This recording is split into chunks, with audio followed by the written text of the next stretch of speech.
अभी एक रैली हुई थी एफडीआई के पक्ष में, कांग्रेस की रैली, सारे शीर्षस्थ नेता उसमें गए थे, सोनिया जी समेत सबने उसको संबोधित किया था।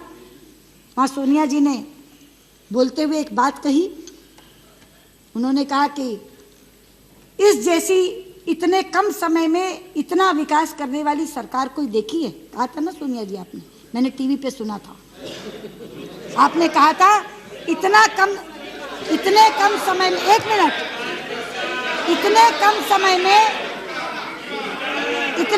समय में इतना विकास करने वाली कोई सरकार देखी है? अध्यक्ष जी मैं तो हैरान रह गई कि वो बोल क्या रही हैं। मैं बताती हूँ गलत क्या है। अरे 1952 से लेकर 2012 तक 60 वर्षों में से 50 वर्ष कांग्रेस की ही सरकार रही है इस देश में। आप चुनौती किसे दे रही थी? एक मिनट, मुझे समझ नहीं आया, ये वाक्य बोलकर आप चुनौती किसे दे रही थी?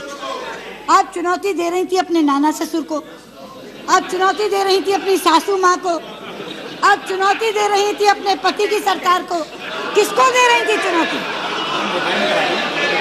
हमारी सरकार को,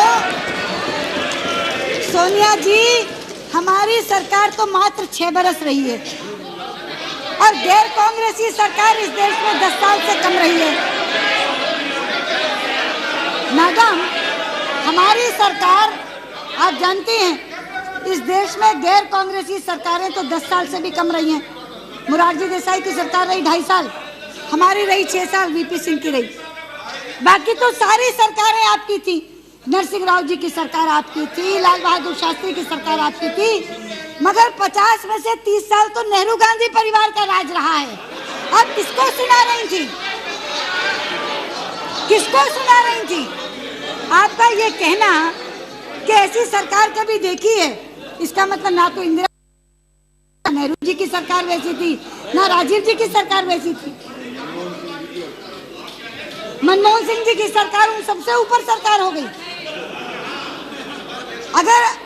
मैडम, अगर इस सरकार को ये लगता है कि ये एफडीआई विकास की सीढ़ी है, तो मैं इन्हें कहना चाहती हूँ ये विकास की सीढ़ी नहीं, ये विनाश का गड्ढा है।